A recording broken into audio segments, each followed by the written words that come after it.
I better read lights out before I get going on something else. So, put the lights out.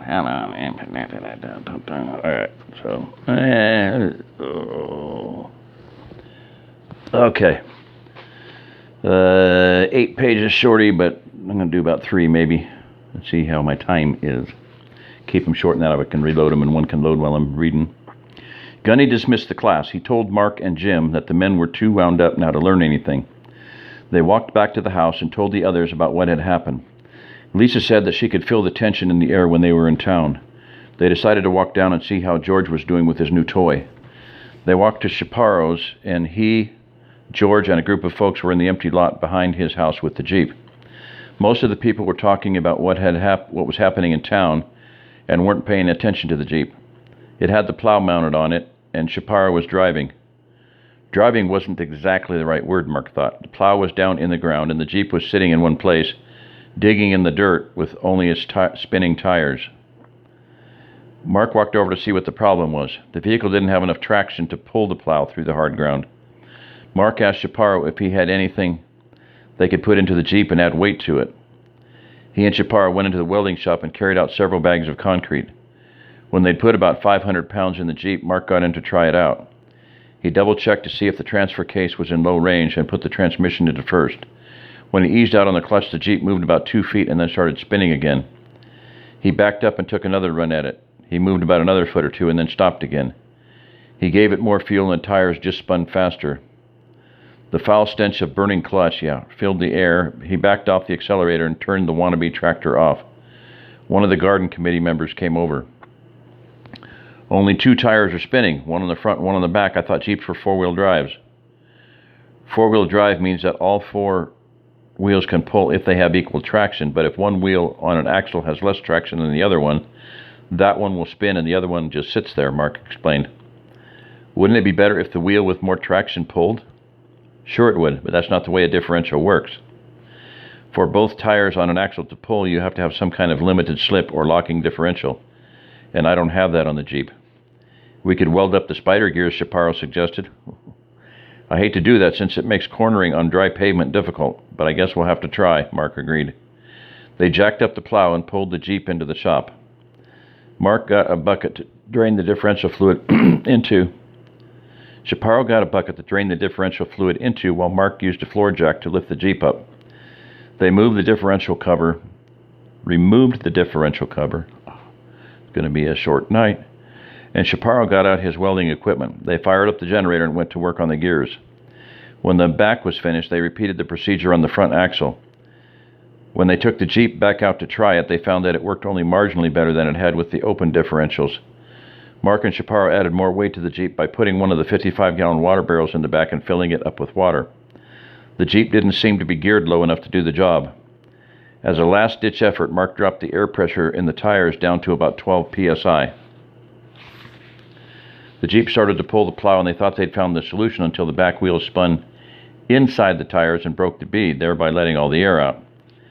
To say that Mark was upset would be an understatement. He cut loose with a $6 string of words that would have made a career sailor blush. He then regained his composure, apologized for his outburst, and asked the other men if they had any ideas. None of them did. George said they could probably use the Jeep to pull the disc, but that wouldn't really help them unless they found a tractor to use for plowing. Chaparro said he'd help George hook up the disc and try it out as soon as he aired the tires back up. Mark decided to head back up to the house and take a shower. After he checked to see if there had been any news and filled everyone in on the lack of success with the Jeep, he went into the camper and turned on the hot water heater. The whoosh of its lighting was a welcome sound. At least something was working, he thought. He remembered he had wanted to check the propane level the other night, but had gotten distracted before he could. He had filled both of the tanks just before the burst, but since they were cooking in the house, they had only been using the gas for the hot water heater and the refrigerator. He hoped that he still had at least one full tank. When he opened the compartment that housed the tanks, a yellow jacket flew out and stung him on the hand. Damn it was the only word he said as he shook the insect off his hand. He went into the storage shed and got a can of wasp killer. Then, opening the compartment door slowly, he sprayed the remainder of the small wasp colony. Now that he could check the tanks, he could see that one was completely empty and the automatic valve had changed to the second tank.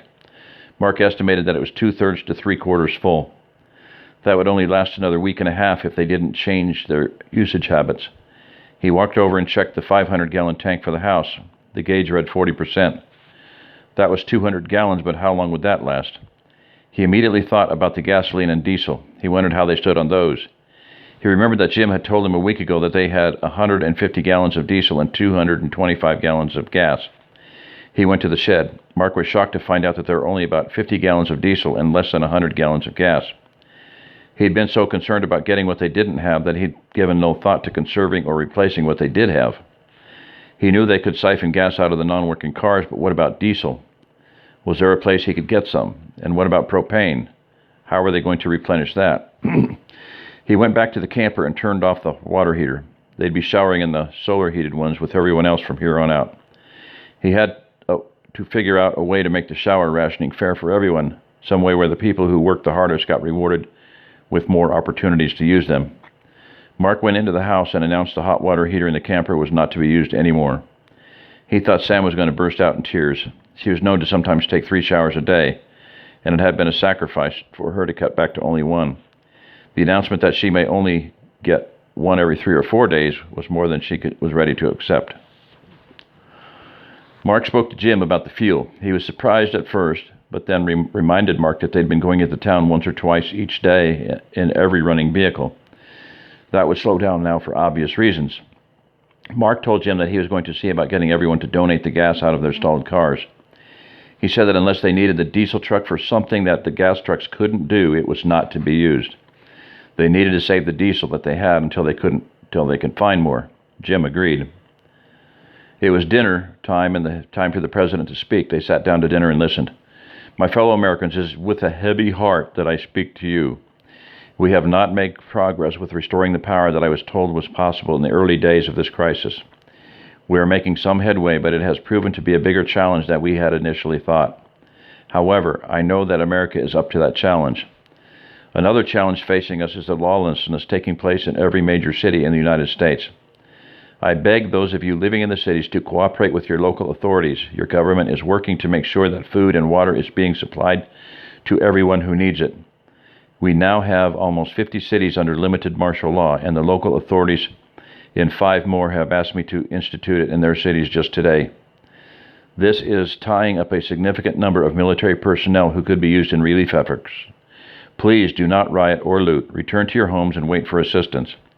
If you have urgent medical needs, make your way to the nearest hospital for help. We are all in this boat together, and together we must work together to put it back on course. I will talk to you again on Tuesday. Thank you. God bless you, and God bless America. This is KSTX. We'll be back with the news after this.